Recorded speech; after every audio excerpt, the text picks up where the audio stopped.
investiture will focus the attention of the whole world on the Principality.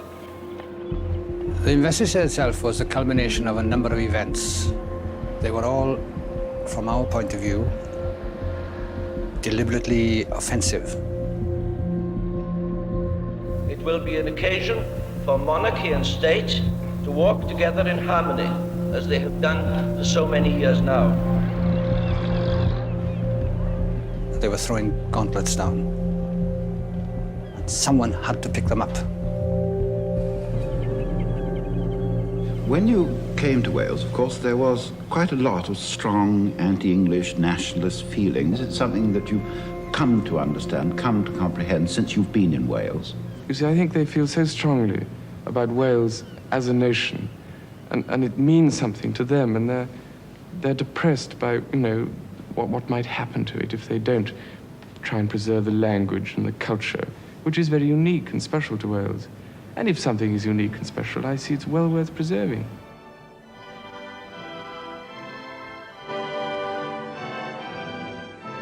Well, it's now just 10 minutes to midnight, time on BBC One for us to wish you a very good night.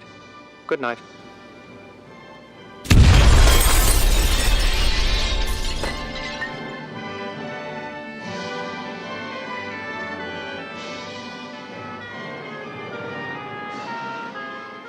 Yn ystod y nos neithiwr, fe ddigwyddodd yr hyn roedden ni I gyd wedi bod yn ei ofni ers misoedd.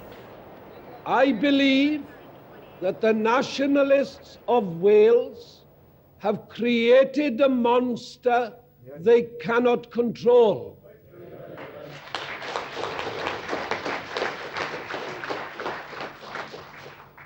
They have created an atmosphere in which violence of this sort is seen as the logical end of their philosophy.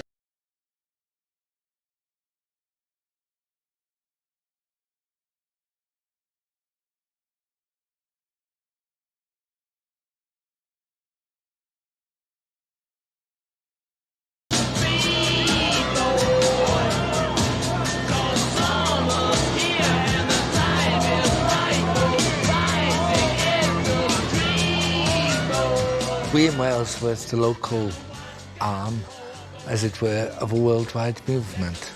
A worldwide movement, a protest against the old established orders of the imperial order, which had led to 2 world wars and so on. Young people saying that they wanted a better future for their countries. We want a new order which puts people and their cultures first.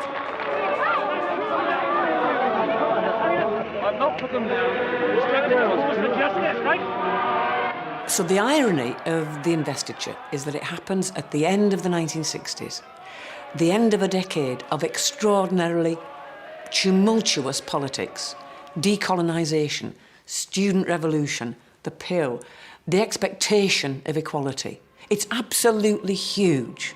Everybody has changed, and this family wasn't. In their island, what they do is reinstate this antique ceremony, purporting to be about 600 years old, except they've made it up.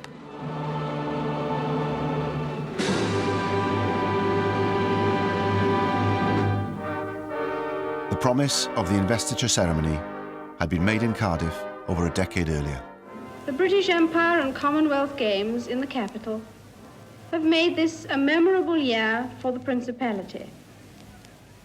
I intend to create my son Charles, Prince of Wales, today. When he is grown up, I will present him to you at Carnarvon.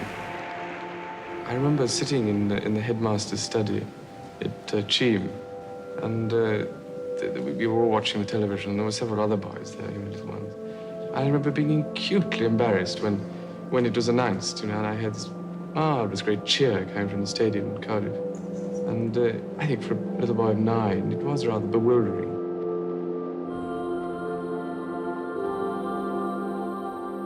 Charles is a frightened, subdued soul. The Queen tells him, across a public address system, for goodness sake, that he's going to be anointed the Prince of Wales. This is a very odd way of being a family, but it's a guarantee of the duty of the sons. This is the way that the royal family was really operating at this point. You are told something, you put up with it, you deal with it, and you cope with it. And it's really hard for Prince Charles because he's a very sensitive child, he's a very thoughtful child, and this weighs heavily on him. He really is expected to just accept it and get on with it. The idea of the 1969 investiture was popular in Wales. A Western Mail poll at the time suggested that the majority of Welsh people welcomed their new prince with enthusiasm, without ever questioning his historical right to that title.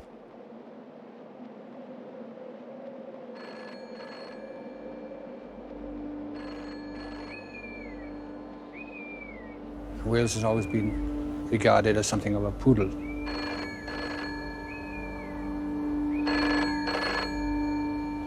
And I think the principle was that we had to show that this was not a sentiment shared by everyone, and that there were some people who remembered a bit further back.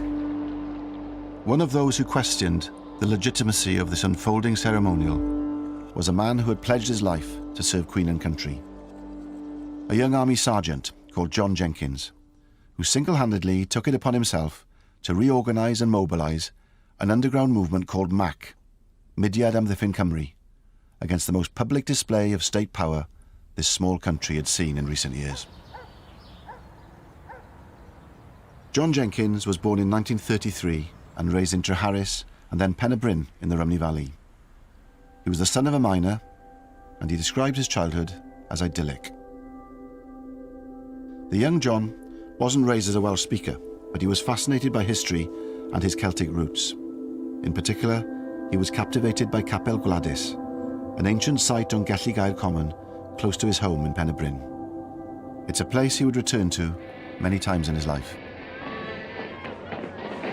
He played drums in the local kazoo band, and his love of the drums and the outdoors would take him into the army.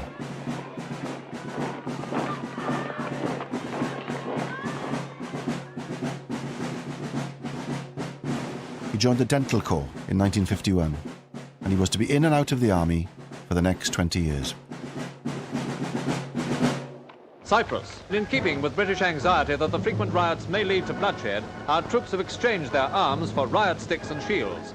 By the summer of 1958, John Jenkins is posted to Cyprus.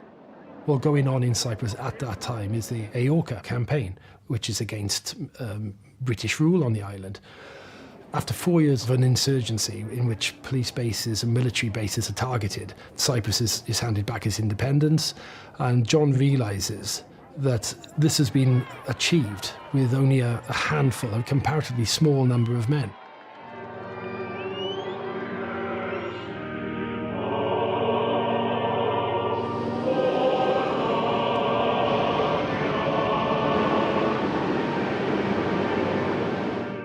The British Empire flourishes because of the coalfields in South Wales, because of the iron, the steel, not just in South Wales, not just from the slate from North Wales, but it's an integral part of the imperial story. But by the 60s, that empire is dead, essentially. The empire is crumbling. Those opportunities that were there in the empire are no longer there. The coalfields are beginning to fail, so that you see unemployment amongst the coal miners increase in the 1960s.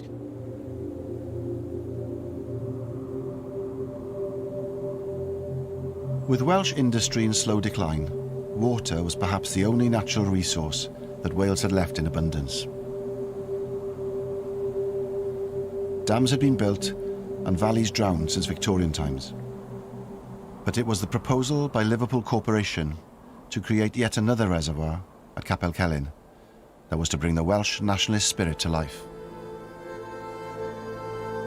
For many in Wales, the drowning of the village of Capel Celyn in the Tryweryn Valley was the defining political event of their generation.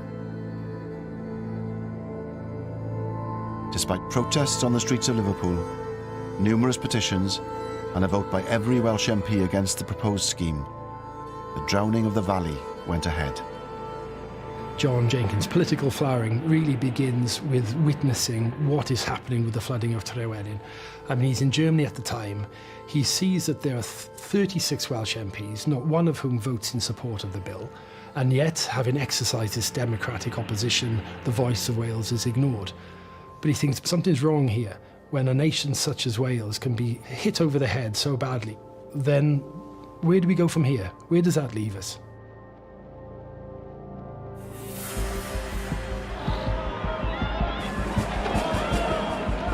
For some people, it said, there is no political democratic solution to this, and the only way we can win our freedom, the only way we can look after Welsh interests is not through the ballot box, but through some kind of violence. And Tryweryn does see the emergence of violence as a political tool within Wales.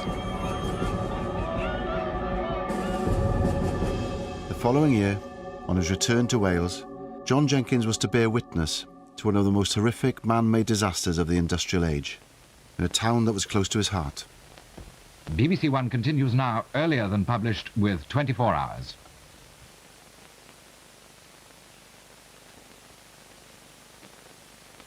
Honestly, I don't know how to begin. Never in my life have I ever seen anything like this. I hope that I shall never, ever see anything like it again. This is one of many valleys in South Wales, in the South Wales coalfield tonight. It's a very special valley. It's a valley that contains death. 116 children and 28 adults were killed when the slurry from a coal tip engulfed the local junior school.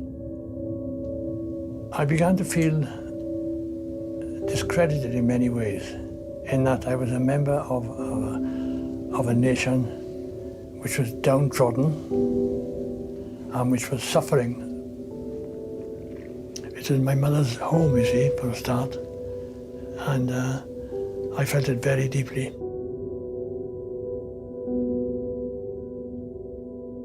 It was a combination of various factors which did include Tryweryn and did include Aberfan. Those are the things which made me realise that something must be done. That summer had seen a significant victory for the nationalist movement in Wales, with Plaid Cymru, the Welsh Nationalist Party, winning its first parliamentary by-election in Carmarthen in July 1966, making Gwynfor Evans the first ever Welsh Nationalist MP at Westminster.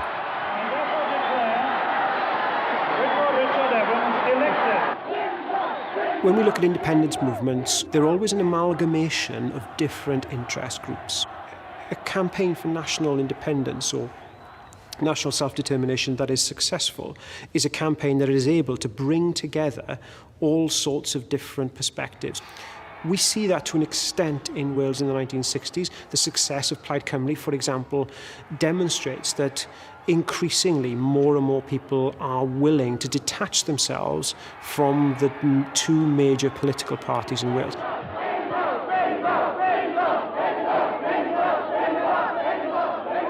But Gwynfor Evans would struggle to reconcile his position as Plaid Cymru's only representative in Parliament with the demands of other groups within the growing movement for Welsh independence. Cymdeithas yr Iaith was founded in 1962 to try and get official status for the Welsh language, to get road signs in Welsh, official forms in Welsh, was part of the awakening of realising that our language was not something which was dying out, but was part of a living, new, young enthusiasm for Wales, a young revolution in Wales. You have Cymdeithas yr Iaith that are committed to direct action, but Cymdeithas yr Iaith are also an organisation which is committed to pacifist means. And then you have groups like MAC and the FWA who are committed to a more violent campaign of disobedience, of disruption, of terrorism, if one likes. At Machynlleth, the young people met to express through a protest march their dissatisfaction with the situation in Wales.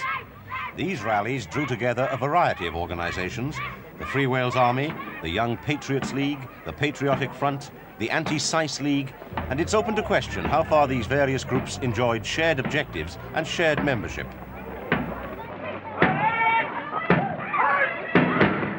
Well, the FWA started as, 2 or 3 people got together, people like Cayo and Dennis Coslet especially, a couple of farmers that were related to Cayo. Cayo had a privileged boyhood and education. Public, 2 or 3 public schools, I think. Expelled from 2 or 3 of them as well. I spent a lot of time at Cayo's home. It was a small mansion, it was a lovely, lovely place. He was a throwback, from the days of the princes. That's when he should have been alive, in fact. The days of Glyndŵr and Llywelyn. He'd have loved it. There were many non-Welsh speakers in the FWA, especially those from Rhondda, Merthyr, places like that. And they joined the FWA, I think, because they didn't feel as if they fitted in with Plaid Cymru because of the language. They wrongly thought that he had to speak Welsh. And FWA became a natural home for many of these disenchanted Valleys people. We'll make a stand and prove to the world, for once and for all, that we are a nation, that we will stand on our feet. At least we have made the dismal pages of Welsh history a little more exciting. Cayo is in the South Wales borderers, and he fought in Malaya against the communist insurgents. And he always hated communism from then on, and anything left-wing. He was a strange concoction, Republican on one side and a rampant right-winger on the other. Destroy the flag of tyranny. That's it. What Cayo is able to see in Malaysia is similar to what John Jenkins is able to see later on in Cyprus, which is that he sees these small groups of individuals cause disproportionately large political and social effects through the use of violence. But they also find that these groups are very elusive. Cayo in particular finds that in Malaysia the guerrillas can just disappear. And that, of course, is very similar to the way the Welsh have waged warfare for centuries back in medieval times. The landscape of Wales is very rugged, is very rural. And if you look at the ways the campaigning of, for example, Owain Glyndŵr, there's a big emphasis on small, what we might now call guerrilla tactics.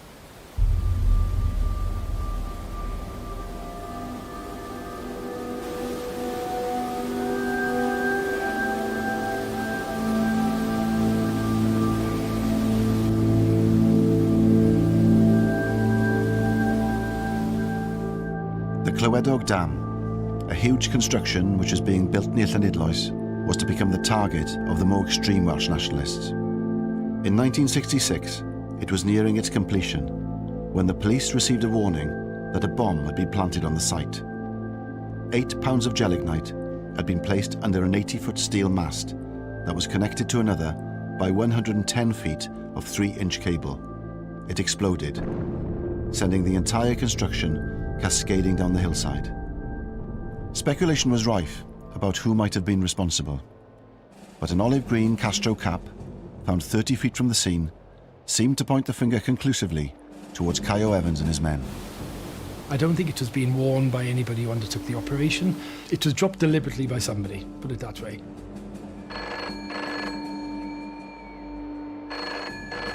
"200 people were questioned throughout Wales, one of whom was Gwynfor Evans. So in the dark are they, I think, as to who might be responsible, whatever their suspicions."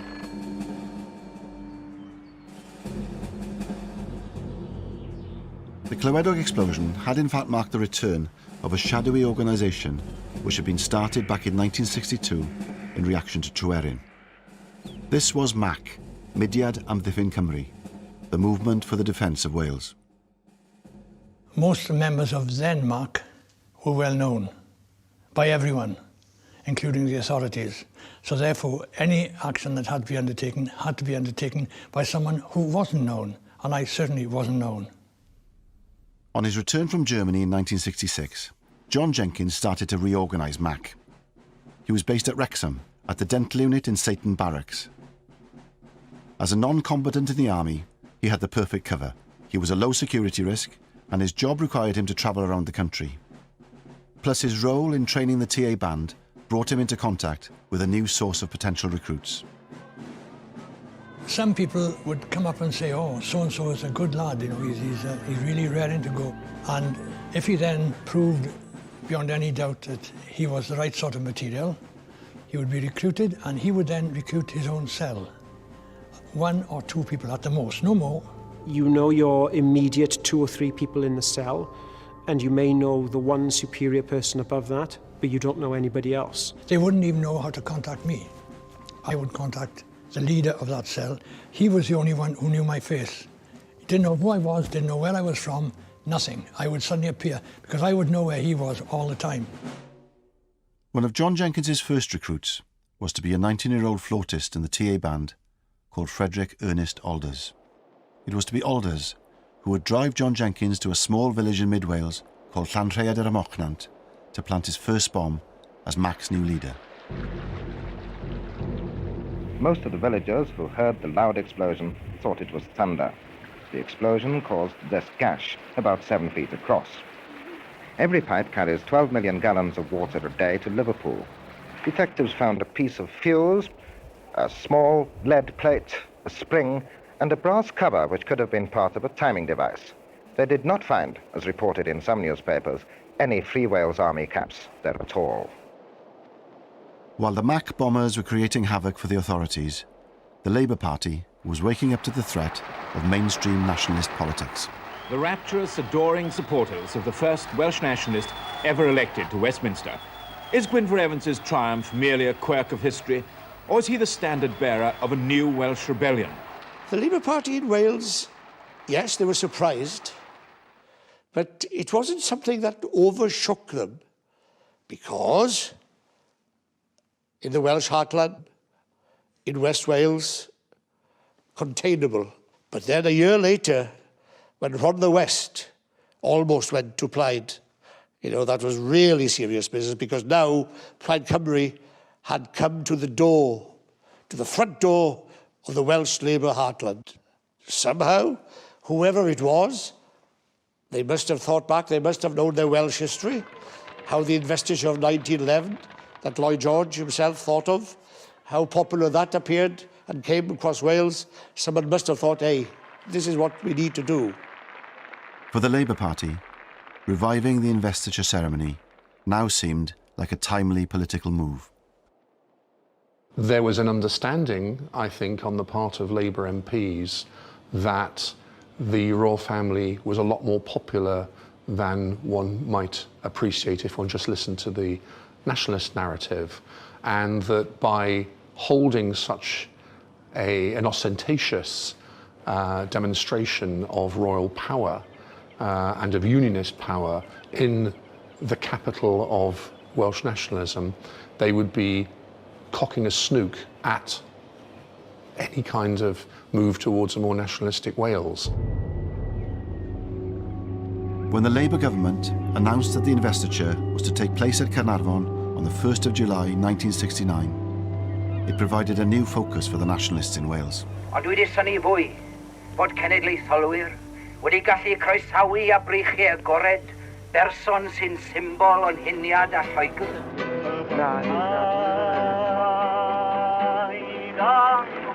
Cymdeithas yr Iaith prepared themselves for a new wave of protest, and with the first meeting to discuss the investiture arrangements to take place in Cardiff in November, all eyes were on the capital city. The Free Wales Army, of course, took up the cause, and in their own unique style were using every opportunity to draw attention to themselves, with Dennis Coslet, Caio's loyal lieutenant, getting interviewed on national television by David Frost. Tell me a little about the Free Wales Army. What does it stand for? Well, we are a militant group. We are not pacifists. We are neither conscious. We are prepared to fight for our freedom. Fight for your freedom against whom? From the imperialist government. The Free Wales Army did have its role to play within the militant arena. They were visual, They were vocal, and they did succeed in diverting resources and attention from the real bombers. What sort of things have you done so far? Oh, we've caused a lot of damage to your pipelines. How have you done that? How have we done it? Well, we've just put plastic on the establishment's pipelines and blasted away. The FWA did Mac a great favour. They took all the publicity while Mac could act surreptitiously. Nobody knew who they were, where they were from, where they'd strike next. On November the 17th, 1967, the Investitures Organising Committee was to meet at the Temple of Peace in Cardiff. John Jenkins, as Mac's new leader, was acutely aware of the opportunity this presented. John decides that every time a member of the royal family or those involved in the organisation of the ceremony steps into Wales, there will be an explosion. In the early hours of the morning, on the day of the investiture meeting, a 15-pound bomb exploded in the Temple of Peace.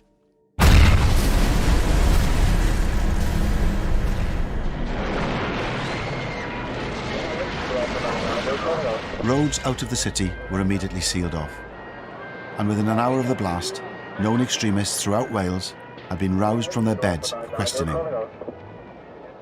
A frantic effort was made to prepare the building for the meeting, which was due to take place in the Grand Hall at 11:30 that morning. The Queen had appointed her brother. I believe that the nationalists of Wales have created a monster they cannot control. George Thomas became a bit of a caricature of someone who hated the Welsh language, even though they were Welsh, and who gravitated towards an English monarchy. Royalty, the royal family, was very, very, very important to George. Hugely important. Gwenoro Jones, who was an official of the Welsh Labour Party before he became an MP, for example, used to visit George at his home. He walked into the lounge, either side of the fireplace, 2 feet by 3 feet type of size. Both sides, the Queen and Prince Charles. Amazing. Funny thing to keep in your lounge, isn't it? The first appointment of the day for George Thomas MP, Secretary of State for Wales. Breakfast with Mound. Even though the announcement of the investiture was in the days of Clydwyn Hughes, the carrying out of the process, that was George's responsibility, and I bet you he must have loved it. He would have been in his element. The Prime Minister said to me, "And next year, George, you will have the investiture of Prince Charles." Well, at that stage, I didn't think it was going to involve any problems, because I thought, well, that's right, it'll be a very pleasant occasion, but a full stop. But of course, we had a lot of anxieties first. A device had been placed on a basement windowsill, and the blast, which was heard 3 miles away, blew indoors and threw furniture around. No sooner had George Thomas become Secretary of State than Mac struck again, audaciously blowing up his headquarters at the Welsh office. Minister, do you think that, say, Home Rule for Wales would stop this sort of thing? Not at all. A Home Rule for Wales isn't wanted by the Welsh people. You'd start a lot more trouble if you tried to give Home Rule to Wales. What we are seeking for is a greater sense of participation in the work of the government. Prince Charles, on a visit to the Welsh office, has his first experience of anti-investiture protest. But the throwing of smoke bombs evoked little sympathy for the protesters, who were accused of, in the words of one church leader, ignorant discourtesy to a young man who is in no way responsible for the position in which he finds himself. La la la la la la la la la la. Mae gen I ffrind bach yn byw yn Buckingham Palace, a charlo yn zor yw enw tro dwetha res I o ar ddrws oedi, daeth o'i fam i'r drws a medde wrtha i. O Carlo, Carlo, Carlo mare bolo heddi, heddi. Carlo, Carlo, Carlo mare bolo vita dali. Well, I was a student in University College, Aberystwyth, as he was at the time.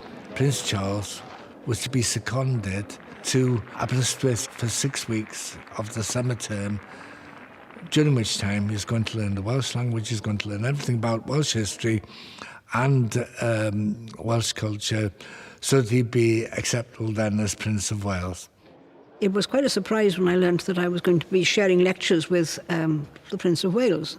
I wasn't very excited about that. In fact, I thought it was pretty awful. I thought it was quite ridiculous that he would spend a term and learn all he needed to know. There we go. Not my choice. But when I was chosen by my fellow students to be the chair of Plaid Cymru in the university, it did become a bit of my business, I have to say, because we became then open to persuasion by the authorities to behave ourselves and not to engage in what was called immature protest against the Prince. I received a letter from the principal at Aberystwyth University, and there was an envelope inside an envelope, and this was marked as to be opened only by the Secretary of State for Wales personally. So I opened it. And in it, he expressed his grave anxiety for the physical security of Prince Charles. I couldn't keep this to myself. I had to report it to the Prime Minister, Harold Wilson, who said to me, "What is your advice, Secretary of State?" I said, "To proceed. We cannot have a part of the United Kingdom where a member of the royal family dare not go for safety reasons. We must proceed." The secret police was there at work in the college in Aberystwyth at the time. They had two functions. One was a legitimate function to ensure the personal safety of someone who was the heir to the British throne, but they were also there to ensure that the British state was not politically embarrassed. When we held our protest, the day in which he arrived at the college, I climbed onto the roof of the old college building and I tore up some pieces of paper and I dropped them down as confetti to mark the marriage of the University College of Wales with the British establishment that they were willing to sell out to be used for a blatantly political purpose. I was told later on that police marksmen were on 4 other nearby roofs with their rifles trained at me, so at the time, so had it even seemed that I was dropping anything more sinister than a tiny bit of paper, I'd have been taken out immediately, therefore. Mr. Milward, as one of the Prince's tutors, you've been putting the final touches to his timetable today. Just how rigorous a syllabus will it be? It's quite a heavy syllabus. He'll have his plate quite full during these 9 weeks, and he's very willing to work hard. It was very strange to be in Edward Milward's company because he was vice chair of Plaid Cymru in Aberystwyth and he was a member of staff and he was the tutor who was teaching Prince Charles Welsh. And he was one of the people who was most concerned that Plaid Cymru, the University around Plaid Cymru responded maturely and sensibly and didn't make fools of ourselves or the Prince. But he was felt by the students to have sold out to the institutions by cooperating so enthusiastically.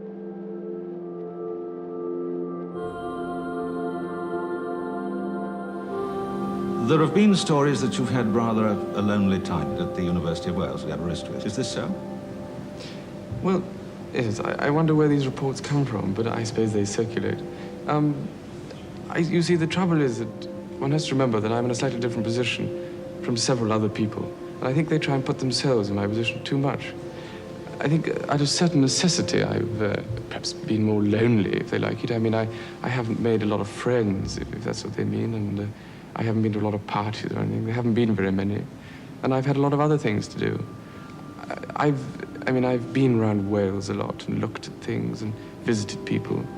And essentially it is, I suppose, compared with other people's lives, more lonely. And in this sense, I suppose I've had a lonely time. He would arrive to the back door of the college in his sports car. He would be accompanied by several policemen, and two of them would guard his car, and then he would go in for the university lecture halls. Students would be there already. He would come in, he would sit in the front of the lecture hall, and there would be two policemen outside the door to ensure his safety.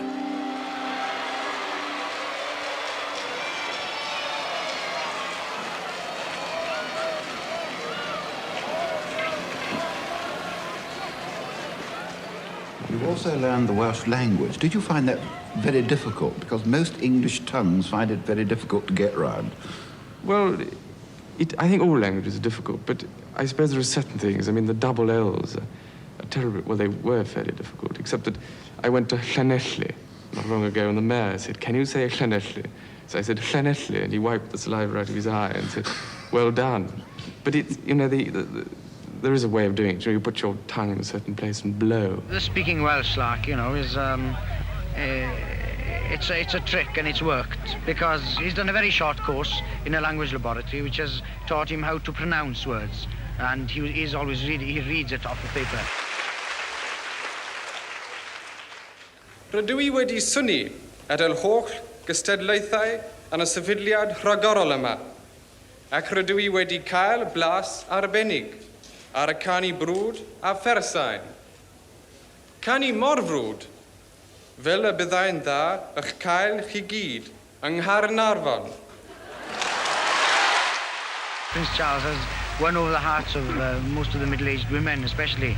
And this has been effective, you know, and the ceremony itself was cooked up more or less for the 1911 ceremony at Caernarfon by Lloyd George. And it was then a political gimmick, and to a great extent it is now also a political gimmick. Well, this picture is a very splendid picture of the presentation of the very first English Prince of Wales to be presented to the Welsh people in 1284. And this little fellow here is the actual Prince of Wales being held by his dad, King Edward I. And here are the painters of this splendid picture. There's Ian, Lynn and Mark. Hello. Now, of course, there is the famous story that the Welsh had said they were going to refuse to have any Prince of Wales who didn't speak Welsh. And so Edward tricked them, and he brought out his newborn son, who spoke no language at all, and said, "Here is a Prince of Wales who doesn't speak English." That is a complex moment of myth-making, really, because actually the investiture of Edward II took place over in Lincoln, in East England, rather than Carnarvonshire in 1301, 17 years later. And no ceremony was recorded, and certainly nothing happened in Carnarvon because Edward wasn't there. So when we think about these ceremonies, we've got to think about an idea first coined by historian David Cannadine. That was the invention of tradition. The monarchy stress through staging royal ceremonies in more public ways that this stuff is old, that it has a long tradition reaching back hundreds of years, if not 1,000 years, when in fact all of the pageantry, the pomp and circumstance, the colour, the gold, the glitz that we associate with the modern British monarchy, a lot of it's come from the 19th century as a way of sort of articulating a sense of shared history and heritage that unites the nation as a whole. 1969 is definitely a departure from 1911 in terms of the way the ceremony looks and feels. And instrumental to the changes is the figure of Lord Snowdon, Anthony Armstrong Jones, who had, at the start of the decade in 1960, married the Queen's younger sister, Princess Margaret. And in his approach to the ceremony in 69, he tries to incorporate all of the sort of the feel of the 1960s, that it is a more modern ceremony. I think that when I did it, there are certain people thought I was going to be a whiz kid and do an ultra-modern thing. Actually, it was very traditional. And if it's sort of like what Henry V would have done if he'd had perspex. I wanted it to be romantic, I wanted to be good on television. That was the only thing. I did not want it to be an elitist ceremony. In the stage management of a national occasion, there's never been such a bias towards television before. Scarcely a battlement here without its cameras.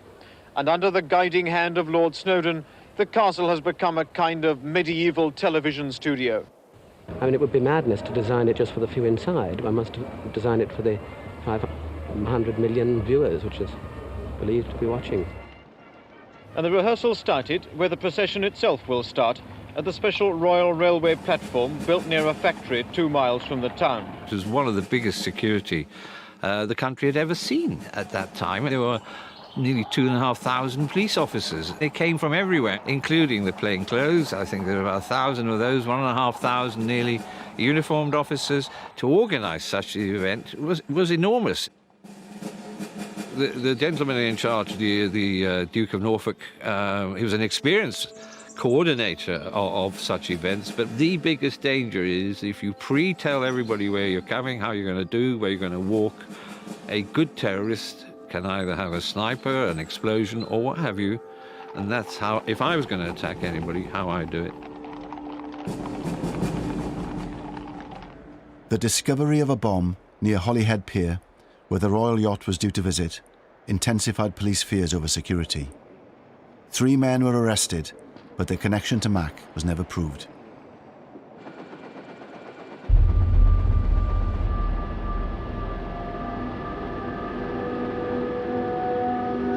Hello and good evening from Carnarvon on the eve of the investiture. A town which seems about to explode as the sightseers pour into the streets to... John Jenkins, meanwhile, was hiding in plain sight, right under the noses of the security forces.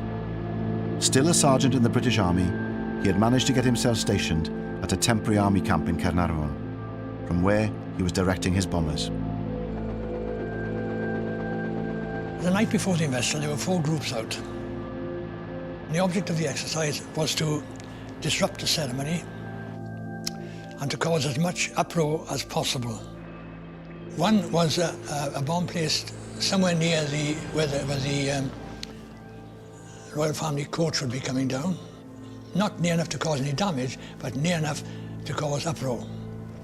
Another was placed in the Chief Constable's garden, and that was timed to create a 22-gun salute rather than a 21-gun salute. And another one was to blow up a pier at which the royal yacht was due to harbour, which meant it wouldn't be able to harbour because there was no pier there. The 4th device was to be set in Abergele, 35 miles up the coast from Carnarvon, by 2 Mac operatives, Alwyn Jones and George Taylor. John has insisted that he instructed the cell leader, Alwyn Jones, to target a government installation in the town, a social security office, because Abergele is en route to Carnarvon, and John is aware that the royal train will be passing through Abergele on its way to Carnarvon. I know people like to say, oh, the royal train, because it makes good copy. It was not true. We did not target the royal train. There was no intention to hurt or kill anybody. There never was. There was a hole in the ground, not a very deep hole, and there was a pair of shoes alongside the hole where the person had been blown up out of his shoes. It was dark there, and you could not identify anything that you found. I think we had to wait until daylight, really, to find the extent of it, but we knew that there were 2 persons. On the day the world's media focused on the investiture, 2 of John Jenkins's operatives were found to have blown themselves up with a bomb Jenkins himself had made.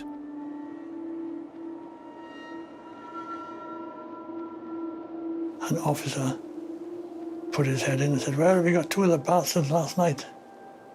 I went down to the sergeant's mess to find out what was happening, and all they had on was bloody cricket or tennis or something.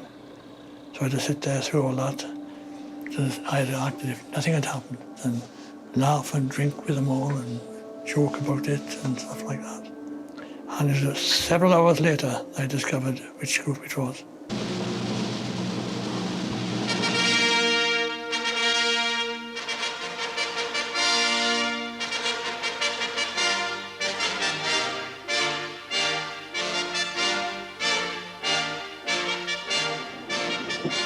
As the programme went on air, 2 unexploded devices still remained in Carnarvon.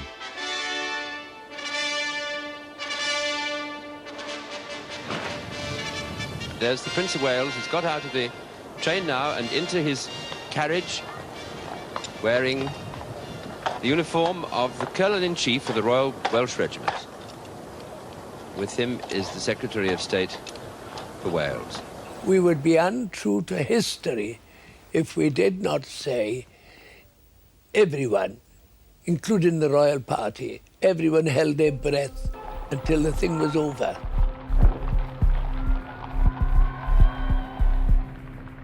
There was a team of 3 commentators on Radio Wales, and I was situated on top of the Chamberlain Tower in the castle. Now he moves off into town. We shall pick him up in just a few minutes when he's entering the outskirts of Carnarvon itself. And there, out at Griffith's Crossing, Majesty the Queen.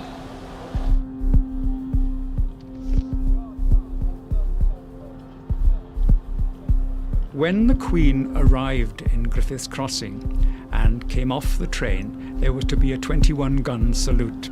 We had instructions, whoever was on the air when the royal salute began was to cue back to me, and I would say immediately jump in and say, now you heard that gun go off, that was the first of the 21-gun salute signalling the fact that the Queen has now arrived in Wales and is on her way into Carnarvon.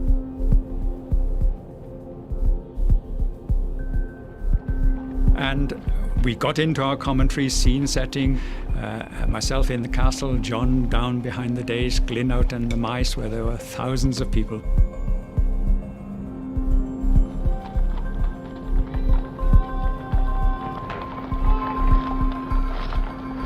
And suddenly, and rather unexpectedly, there was this boom.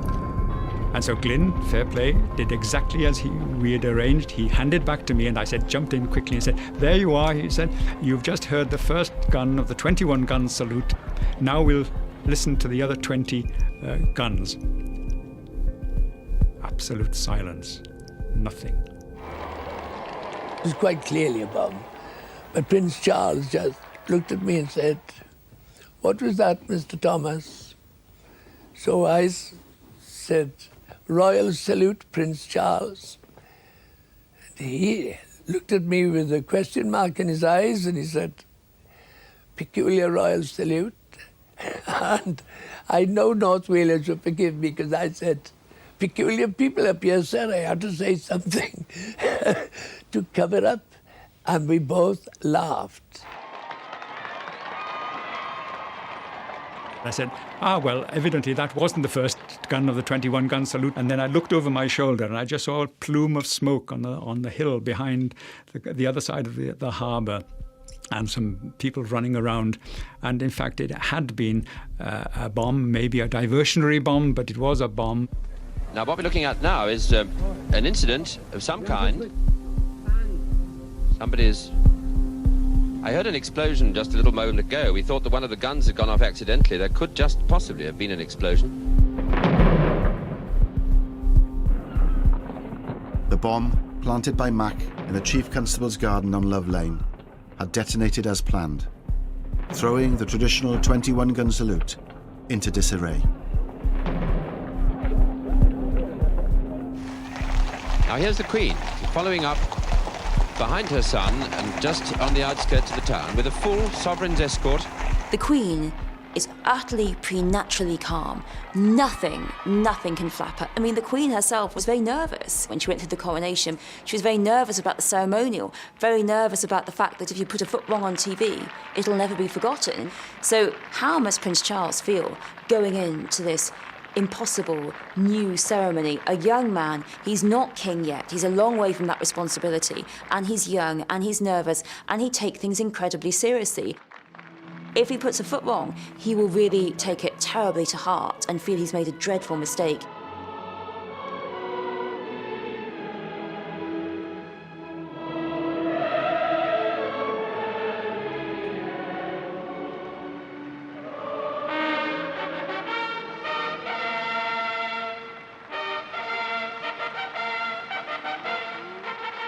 Lord of the Isles and Great Steward of Scotland, Prince of Wales and Earl of Chester, and to the same our most dear son, Charles, Philip, Arthur, George, have given and... So the story goes, whether true or false, that the coronet designed by the Garter King of Arms and Louis Osman, that the bauble at the centre of the coronet malfunctioned just days before the investiture. And so, rather than fuse the original bauble back at the centre of the coronet, what instead they had was a ping-pong ball wrapped in gold leaf, which made it there on the day. The symbol of sovereignty. I'm not totally convinced by the story. I think it's one that the tabloid press ran with a few years ago. Mac devices which have yet to activate, which should have activated at some point during the investiture day. The first, which John claims was placed at Llandudno Pier as a way of preventing Prince Charles from stepping off from the Royal Yacht Britannia onto the pier to begin the royal tour of Wales, which apparently is never found. Or is found, but the authorities have denied any knowledge of it.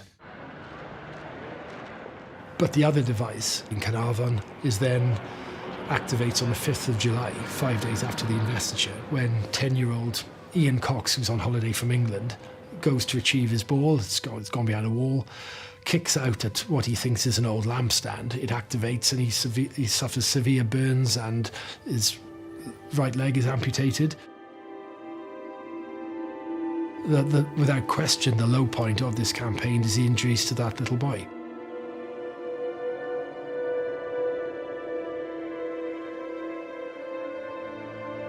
The perfectly understandable response is that such injuries to a 10-year-old boy can never be justified, whatever the political cause. Whenever anything failed to detonate, a call was always made to the police to tell them about it and where it is.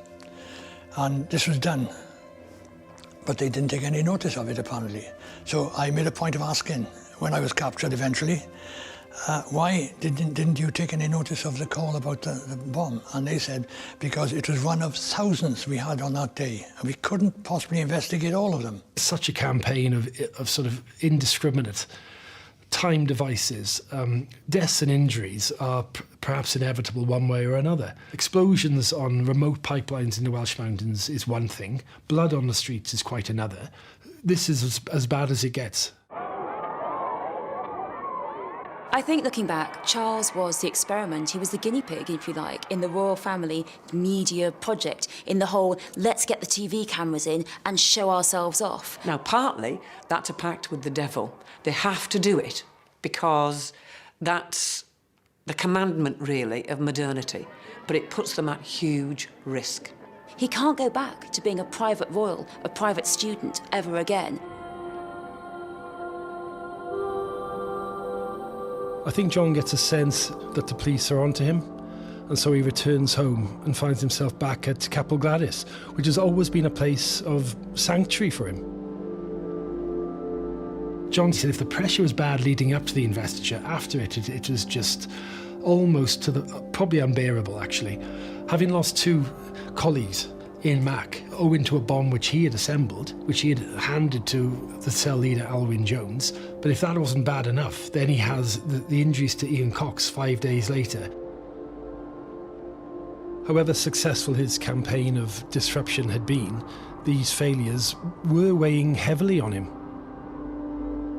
I think he was just relieved, is the impression I get. He said it almost came as a relief when I heard that knock on the door.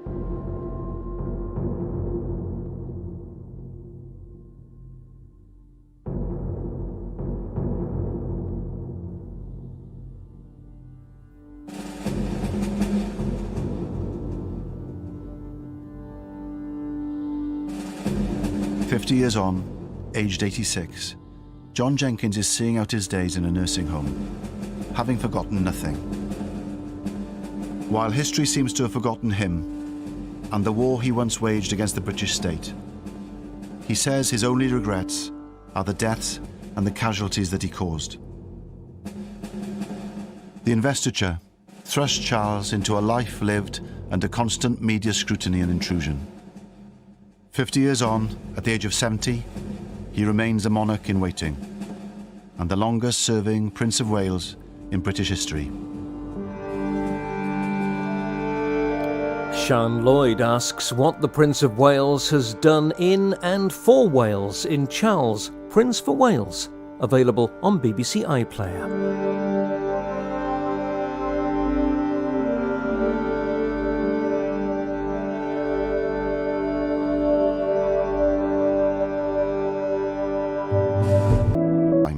Suggested that the majority of Welsh people welcomed their new prince with enthusiasm, without ever questioning his historical right to that title.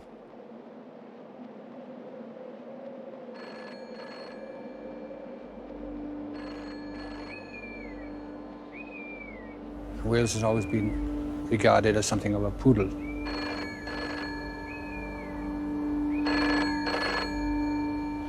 And I think the principle was that we had to show that this was not a sentiment shared by everyone, and that there were some people who remembered a bit further back. One of those who questioned the legitimacy of this unfolding ceremonial was a man who had pledged his life to serve Queen and country. A young army sergeant called John Jenkins, who single-handedly took it upon himself to reorganise and mobilise an underground movement called MAC, Mudiad Amddiffyn Cymru, against the most public display of state power this small country had seen in recent years. John Jenkins was born in 1933 and raised in Treharris and then Pen y Bryn in the Rhymney Valley. He was the son of a miner, and he described his childhood as idyllic. The young John wasn't raised as a Welsh speaker, but he was fascinated by history and his Celtic roots. In particular, he was captivated by Capel Gwladys, an ancient site on Gelli Gaer Common close to his home in Pen y Bryn. It's a place he would return to